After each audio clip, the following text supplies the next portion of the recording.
I don't think people give it a lot of thought as to the ramifications of what we're witnessing, and we're only on the cusp of very interesting development that's going to take place for the months, years, and decades to come. Jesse.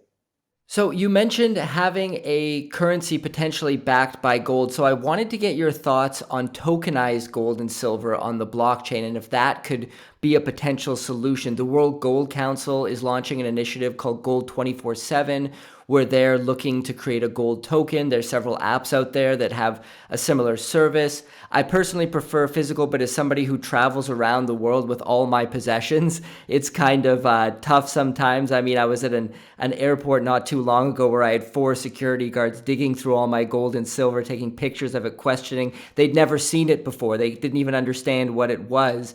And it was this whole to-do. Japan taxes all your gold at 10% when you come in. They have special detectors that detect gold specifically. So if you have any size, even a small amount of gold, it just stings to pay the Japanese government 10% just to enter the country. So I'm wondering if tokenized gold and silver could kind of be a way around these sorts of things, and even maybe could attract some people who are more interested in crypto and maybe haven't had an interest in physical precious metals to also dive into the space. What are your thoughts there? Yeah, Jesse, the cryptocurrency and the digital currency is a very controversial subject. My personal view on that, and I came from the dot-com era, as I mentioned to you. I have an engineering degree. I was a programmer. Is that the cryptocurrencies were invented by the authorities to divert attention to gold and silver, and and honestly, even though a lot of people critique about the SWIFT system, it works. Okay, it's not like Jesse, one day in the bank you discover some of your money is fake. Like the counterfeits is a very minority of the system. So the system has a chain of integrity. The current fiat system has a chain of integrity. It's not, and the SWIFT system works relatively well. And so the whole crypto, I believe, is sort of paving the path to the eventual adaptation of the central bank digital currency, which is inevitable, is coming. And the reason for the CBDC, the central bank digital currency, is that the authority you want to control, because now everybody's so wealthy. They used to be able to control you because you're poor, but now when everybody has money, now they have to find a different form of immobilize you. Okay, so the way to do that is, first of all, it used to be that but everybody credit, everybody can travel. It's really a pain in their eyes. So now they're imposing health mandates, carbon mandates, and then soon enough it's going to be the digital currency mandate, the central bank digital CBDC, where they're going to dictate on when you shop, where you shop, and what you shop. So for example, if they want you to work at 7 in the morning, they're going to impose a curfew during weekdays at midnight. So your money is not going to be good past midnight. If you have a 7-Eleven next door to you, they're not going to let you buy a can of Coca-Cola in Costco that's 40 miles out. And if you had consumed too much carbon, so they're already talking about a carbon limit of 1,000 kilos per year. Well, a flight from Taipei to Toronto is 950 kilos. Okay, so if you were endeavor to take that trip, that means that you had to be eating tofu for the rest of the year. And so this is really what they're getting at, and the crypto is a protocol and the advent of training for you to get to that eventual central bank digital currency. And now in gold-backed currency, who's the arbiter, right? That's the question. In fact, I think there's a lot of countries that had tried to experiment to stabilize with good intention of instituting a gold-backed currency, but that's all been shut down. Like even Switzerland had a referendum on restating gold to back their francs, and just a lot of pushback because they know the guys that we talked about that are managing the world managers. They know that they cannot have that because the good money will eventually overcome the bad. And so I don't know how it's going to play out and whose digital currency. You're going to have several different versions of the gold-backed currency as actually right now privately in circulation. So it's all about who's the arbiter, who's watching the watchdog. And in the end, just there's no better way of owning gold and silver physical, which is what I'm advocating big time. And I've started buying gold again for the first time this year after 10 years hiatus, because I see the paper game eventually going to be blown up, and that I think 10% or 5%, Jesse, in the overall scheme of things is immaterial. You got to own the physicals. You got to own the physicals in different jurisdictions, that is what I recommend. So yeah. So I want to touch on silver specifically here, because when we chatted in our previous meeting, you said it presents one of the greatest opportunities right now. So maybe walk us through that and the best ways you think to play the sector for your average investor. Is it always best to start with an allocation to bullion and then maybe move on to the big producers and then maybe speculate on developers and explorers? And as a follow-up, what are the main things you look for when evaluating a silver mining company? Right. So you talked about three things. Why is silver going to be an investment? The difference between investing in silver versus in equities, and if we want to decide in equities, what are the things you got to watch out for investing in mining equities? Different things are trading on usually in a good equilibrium, but they do break out, like the price of apple versus orange. Or the ratio of wheat versus corn versus soybean. There is actually a ratio of gold and silver that has been through the test of time, or the ratio of gold to oil, because these are limited supply. These are sort of form of money and store of wealth. Historically, gold and silver is trading at a band between 30 to 100, and with the historical average at around 70. So the ratio peaked. So when gold to silver ratio is at heights, that means that there's a lot of fear in the street. There's not a lot of froth. There's not a lot of speculative demand. There's not a lot of speculators. There's no greed in the market. Subsequently, when the gold to silver ratio is low, that means silver is relatively more expensive than gold. That means that there's a lot of greed. There's a lot of speculation. And the audience of gold and silver are also different. Gold is more central bank play, where silver is more retail play. That's why they call this poor man's gold. And then there's also silver. You got this dynamics of the industrial demand on batteries, on solar panels, electronics, and so on. So if you look at where we stand right now, gold to silver ratio is at around 80, 2,000 gold and $25 silver. Not only 4 or 5 months ago, when there's a climax in the fear, when equities are things like going to break down and everything's going to go, the blood on the street, and Robert Kiyosaki's, the Peter Schiff is having their field day, and that ratio was 100. Gold was $1,700 and silver was $17. So only once or twice or three times in history has that ratio been reached. And that's why at that time I called the bottom for gold and silver and also the top for the dollar. That was October 2022, 6 months ago.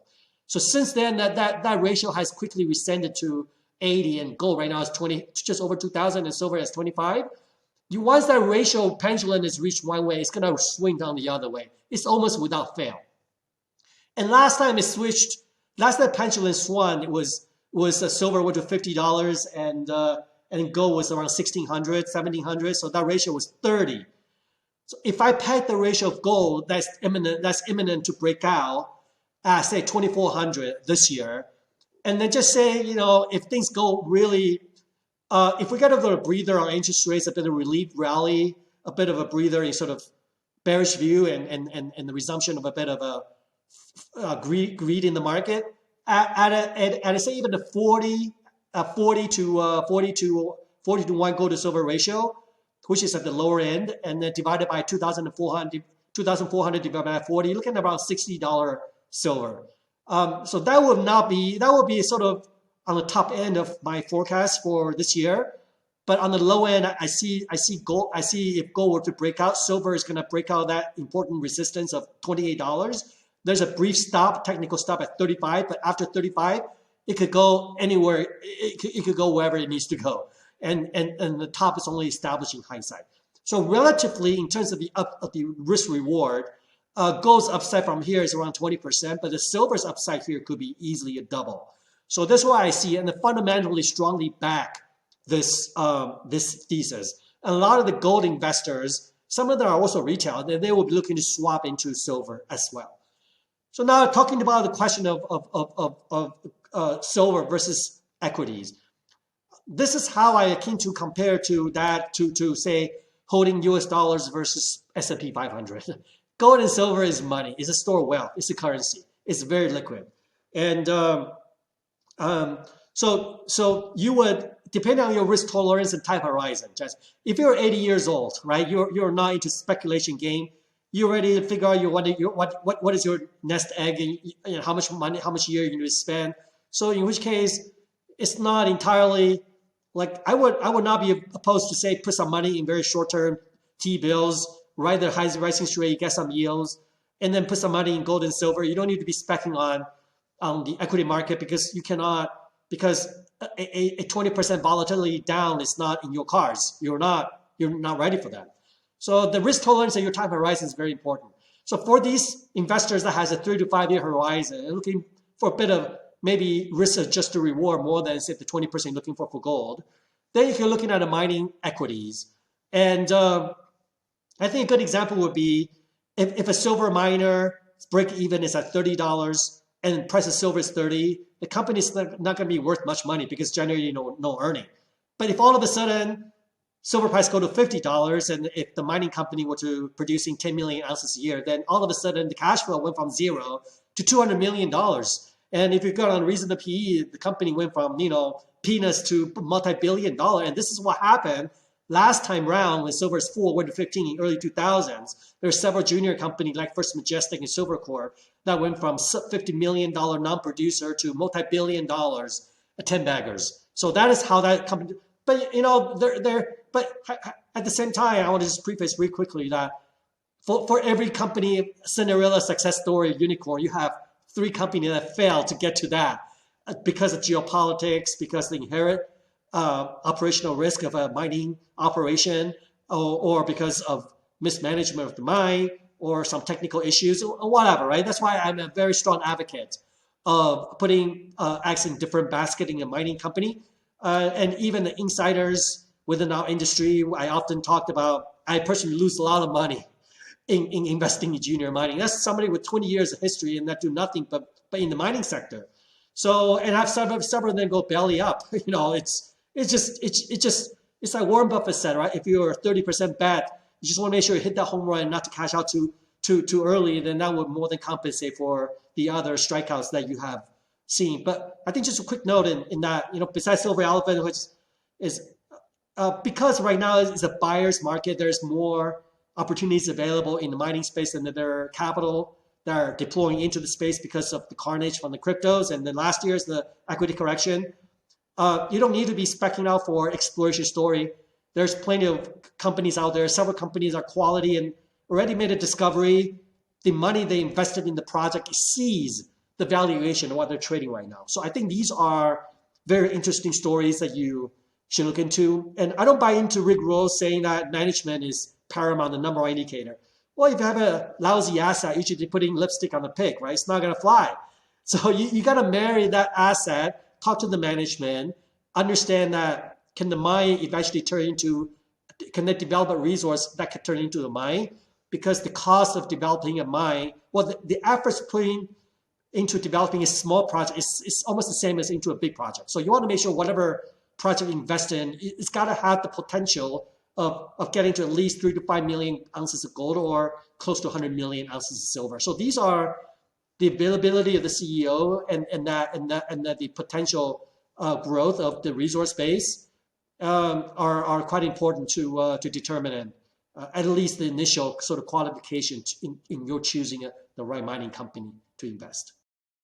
Yeah, those are great points. And I like what you said about management as well, because so many people say, that they have the different P's usually, and people is always number one. Management is always number one. And as a retail investor, that often isn't such useful information because, first of all, retail investors don't have direct access to management. You can't just pick up the phone and call the CEO, generally speaking, depending on the company, of course. And also, if the project itself isn't great, if the deposit isn't great, if the geology isn't great, then it doesn't really matter who's managing it. So I think that's a very good point. Why don't we segue into Silver Elephant Mining now? And if you could give us an overview of the company, your projects, and any upcoming news flow or current news flow that you think investors should be paying attention to. Jesse, this project name is Pulacayo, as you had introduced at the start of the show. It is a project that's in Bolivia. Bolivia is the sixth largest silver mining district in the world. It's actually above Argentina. They share the same geological trend, the silver belt, that went from Argentina from the south all the way up to Peru in the north. So that belt is the most prolific belt in the world. Um, the way I look at it, I mean, Jesse, I went from the top-down approach. I visited 40 countries. I lived in 4 different continents, and I looked at dozens of different projects. So I had my eyes set on Pulacayo 2005 when I was an investor. And when the project became available to Silver Elephant in 2015, I grabbed it because that was the low for silver at $14 an ounce. So in a way, I am really sort of an opportunist, looking for the top-down approach, looking at the underlying metal I like and pick it up from the bottom and looking at an asset. And my criteria is an asset that's of size. So when I looked at Pulacayo at 2005, they didn't really have a lot of reserves and resources. But fast forward to 2015, $40 million had gone into the project. Over 100,000 meters of drilling had gone into the project. 100,000 meters, 100 kilometers of drilling into the ground, oftentimes are 100, 200 floor deep. So there's a very high confidence level of the resource that's established in the ground. The project has excellent community relationship, and we have access to power and water. And Pulacayo is one of the legacy mining project, brownfield exploration project that actually fueled and funded the Bolivia's railway to Antofagasta, and subsequently the silver from Pulacayo was shipped to Spain and helped Spain conquer the world back in the 1900s. So we're dealing with a community that's very comfortable with mining. There's not other industries out there, so we're very comfortable with the address. And Bolivia, so we talked about the investment sentiment and the pendulum. Bolivia had about a 10-year lack of foreign investment, and now they're embracing foreign investment with open arms. And several companies had successfully been operating in Bolivia for more than 2 decades, the likes of Pan American Silver and Coeur d'Alene.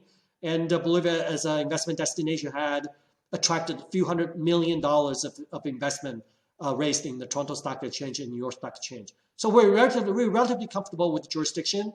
And now what we're doing now is de-risk the project. It sounds a little cliche, but it's true that we want to make sure that the project is shovel ready. We have all the necessary paper and the endorsement and support from the community and from the government.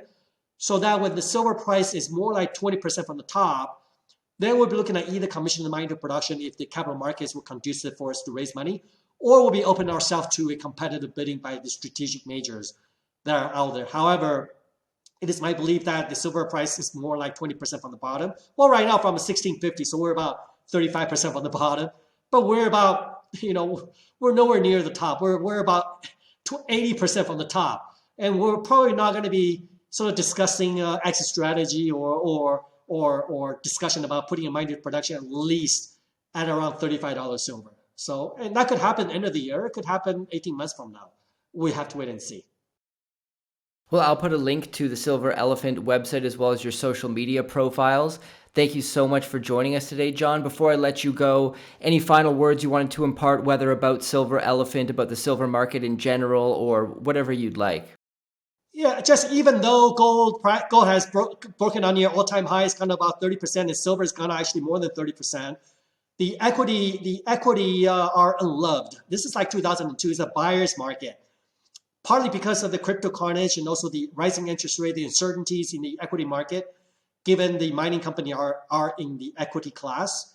So in terms of the mining equity relative to underlying gold and silver prices are at an extreme low. And companies like Silver Elephant, among some other quality juniors with silver ounces in the ground, are selling unprecedented valuation. Like we're right now selling at $20 million, 100 million ounces in the ground, at 20 cents per ounce of silver. I believe that the pendulum is going to swing the other way, especially if gold were to break out at 2,000, silver were to take out that $28 level this year. So it does present an interesting opportunity for these guys that have a bit of risk tolerance. I do agree about the accessibility to the CEO, which is a key. But like others, I'm always available, jlee@silverelef.com. I'm also quite active in Twitter. So if you're really a sort of investor looking to do diligence and have an interest in Silver Elephant, please reach out to us and we'll welcome you for the ride. And it's going to be very interesting. I had been taking a 6-month sabbatical on Twitter because I was focusing on running Silver Elephant as a full-time basis. but now we sort of really started our communication and marketing again. So I look forward to making more friends and have a broaden our audience and welcome you to join the ride together, Jesse. Awesome. Well, thank you once again, John, and definitely look forward to chatting again. It's always fun to talk. Yes, look forward to the next meeting. Commodity Culture is a series on commodities and natural resources.